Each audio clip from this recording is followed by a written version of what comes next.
Hello, students! Vamos dar continuação a mais uma aula de inglês. Então, a aula passada, eu falei sobre o verbo to be. E o que eu queria mostrar para vocês? Que eu falei sobre, assim, a gente começa a aprender os verbos e a gente sempre meio que fica, a gente aprende o verbo to be, depois aprende os outros e não sabe qual é a diferença. Então, vamos sempre guardar que o verbo to be, ele é conjugado separadamente, porque ele é um verbo e também é um verbo auxiliar. Por isso que a gente muda o verbo to be de lugar, né? Então, por exemplo, se eu falo you are Brazilian, eu tô fazendo uma afirmação, you are, e se eu for fazer pergunta, eu falo are you Brazilian? Tá? Então, essa é a grande diferença dos outros verbos. Então, hoje eu trouxe uma outra lista aqui, olha. To dance, to enjoy, to like, to dream and to love. Então, esses são outros verbos que também tem esse to. O que é esse to? Quando o verbo não é conjugado, tá no infinitivo do verbo, lembra?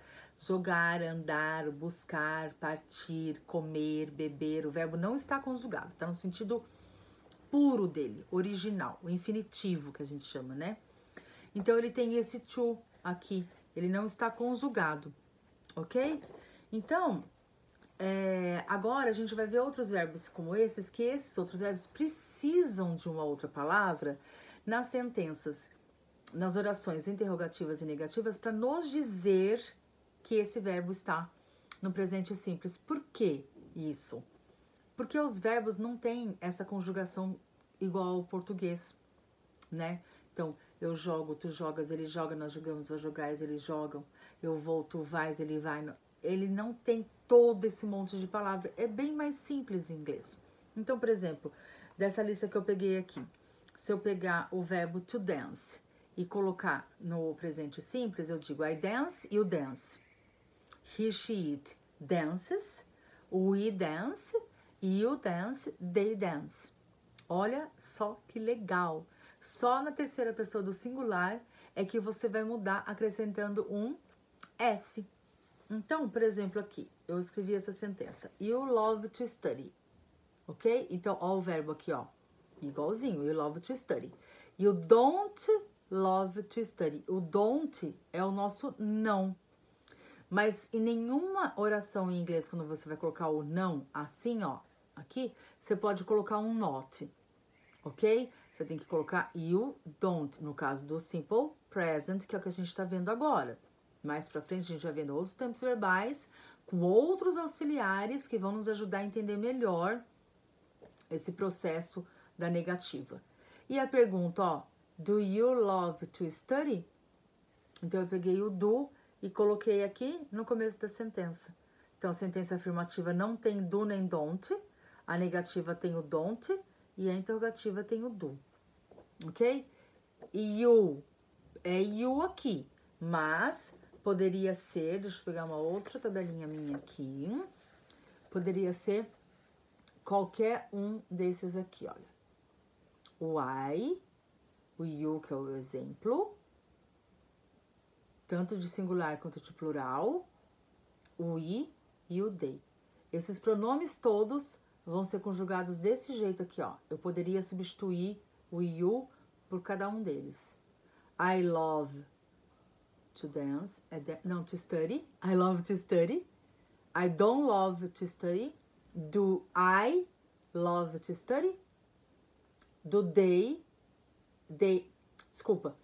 love. They don't. Do they. Então, todos esses pronomes aqui, se eu substituísse, sem problema nenhum, ia ficar igual, ok? O que acontece com o don't? O don't é a soma do do mais o not, então ficou don't. E o don't, não. E o don't, I don't, they don't, we don't. Lembrando sempre que o you é igual, né? Tanto para o singular como para o plural.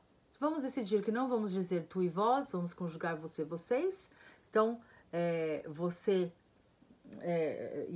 you love to study. Você ama estudar, vocês amam estudar. a sentença não muda. Acredita? Ai, que louco! Por isso que a gente tem que... A primeira regra de ouro em inglês é contexto. Num texto que vocês estiverem no Enem, não são muitos, geralmente são 5 textos pequenos. Prestem bem atenção no todo. O que quer dizer? Prestem atenção no título, prestem atenção nos verbos, nas expressões, ok? Todas as coisinhas vão te dar dicas e nas perguntas, né? Quando vocês estiverem fazendo os exercícios, vocês vão se atentar a isso, aos detalhes. Mas o inglês não é uma língua muito dúbia, é uma língua muito certa, muito exata, ok? É mais uma interpretação do inglês, muitas vezes é mais fácil. Olha a terceira pessoa do singular como ele é diferente. Porque aqui eu vou acrescentar um S em todos os verbos da terceira pessoa do singular. She, he ou it. O meu verbo na oração afirmativa vai ganhar um S. Na negativa, doesn't. Does com not. Doesn't. E na interrogativa, does. E o verbo volta aqui. Outro detalhe, tenho essa aqui, tenho aqui, não, porque eu tenho auxiliar. Então, o auxiliar está me dizendo que essa sentença é no presente simples. Eu não preciso colocar o S nem na negativa e nem na interrogativa, apenas na afirmativa. As formas das orações são muito importantes em inglês, a interrogativa, negativa e afirmativa, por causa dos auxiliares.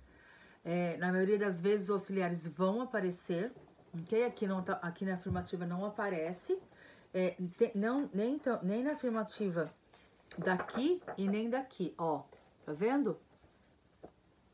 Ela é como se a gente fosse traduzir em português, seria igualzinho, ó. Ela quer dançar, é isso, né? Ela quer dançar. E aqui, você ama estudar. Então, se a gente fosse traduzir para o português, seria igualzinho. Lembrando que aqui, ó, esse daqui, para eles, é conjugação de verbo. E aqui o verbo no infinitivo, ele não está conjugado. Ok? Então, é muito importante a gente lembrar disso. Uma coisa que eu queria falar para vocês também. O S, que aparece aqui no verbo, tem muito aluno que quando começa a aprender, a gente está acostumado aqui, que o S seja um plural. Então, toma muito cuidado, porque justamente aqui, o S é acrescido de um verbo no singular.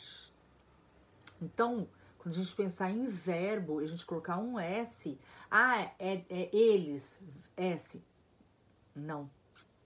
Singular, então eu acrescento o S apenas na oração afirmativa. Ok? Na negativa e na interrogativa não há necessidade. Por quê? Porque eu coloquei os auxiliares. Tá vendo que legal? Então, o que é mais importante nesse momento para vocês? É o vocabulário. Quanto mais verbos vocês souberem, melhor. Alguns verbos a gente já aprende por aí, a gente vê, tem muita influência da língua inglesa nas nossas coisas, como love, que eu mencionei, né? Love, que é amar, like, gostar. Então, uns verbos que a gente já sabe, busca na memória, aqueles que você já lembra da escola, que você está acostumado a ver. Coloca aí nos comentários, vamos falar sobre os verbos, tenta escrever coisas em inglês, para se acostumando com a língua e da forma que a língua é apresentada. Porque vai ficar mais fácil para você, na hora que você ver o texto, já de cara lembrar. Eu lembro dessa palavra, e lembrar do presente. Então, hoje eu termino o presente simples, tá? O presente simples, ele é usado para hábitos, rotinas, coisas que você gosta, coisas que você não gosta. Então, ele é bem específico nisso. E o inglês, ele é bem específico mesmo. Cada tempo verbal tem uma função bem exata na língua inglesa. Por isso que a língua inglesa acabou se tornando uma língua universal, porque ela é uma língua que não dá muita dubiedade. Você lê e você entende. Então, eu espero ter ajudado a vocês a entenderem melhor essa parte. Deixem seus comentários, dúvidas se tiver. Eu já fiquei feliz que já recebi mensagens que gostaram do vídeo anterior. Que bom! Eu espero poder mostrar para vocês com muita clareza, tintim por tintim, dessa língua inglesa que tem tanta gente que tem medo, mas não precisa ter medo. Ela é muito mais fácil que o português. Ok? Então, see you later, alligator. See you now, crocodile. Teacher Val se despedindo aqui. Bye, bye.